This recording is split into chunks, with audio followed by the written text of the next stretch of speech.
Well, 4:31 right now, no trail, no problem. That's what some hikers thought as the sun was setting on Camelback Mountain, but with no cell phone and little water, they quickly ran into problems. Yeah, obviously thought wrong on that one. Lena DeFlorius joins us live with how they were finally able to flag down help and how they're doing this morning.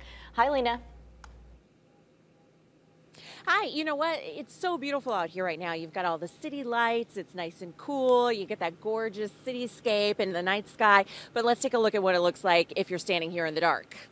That's what these two hikers were dealing with. Now imagine trying to navigate yourself down some rough terrain. So these two friends start out last night heading up the Echo Canyon side at about 5 o'clock and then making their way up, spending some time at the summit, enjoying the sights, and then taking it down on the Troya side a little bit later. But then they start losing sight of the trail, and then they lose sight altogether because the sun was going down. So, you know, if you've ever been up and down Camelback, you know that you're so close to the neighborhoods here. You're so close to the homes, but you're so far away. And a lot of time there'll be something like a canyon or a rift in between you and a civilization. And that's what happened to these two friends. So they were far from the bottom, but close enough to the homes that they just started yelling for help, leaving each other at one point trying to get help and yelling enough to where a neighbor who was taking out his trash heard them, thought maybe they were kidding, and then saw they were in a precarious situation. So he goes into his house, he gets his truck, pulls around and turns on the headlights so they have a little bit of light,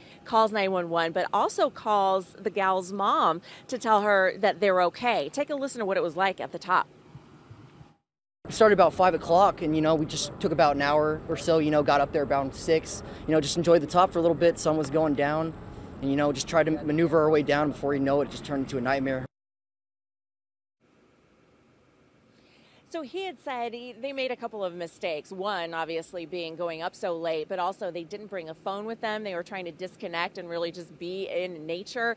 And also they didn't have very much water, and they hadn't told anyone where they were going. And that was kind of echoed by the firefighters saying you've got to tell people where you are, have plenty of water, and take your phone with you. Also, when the park closes, remember it closes at sunset, you want to make sure when sunset comes around, you're somewhere near the bottom of the trail and not anywhere near the top. Guys, back to you.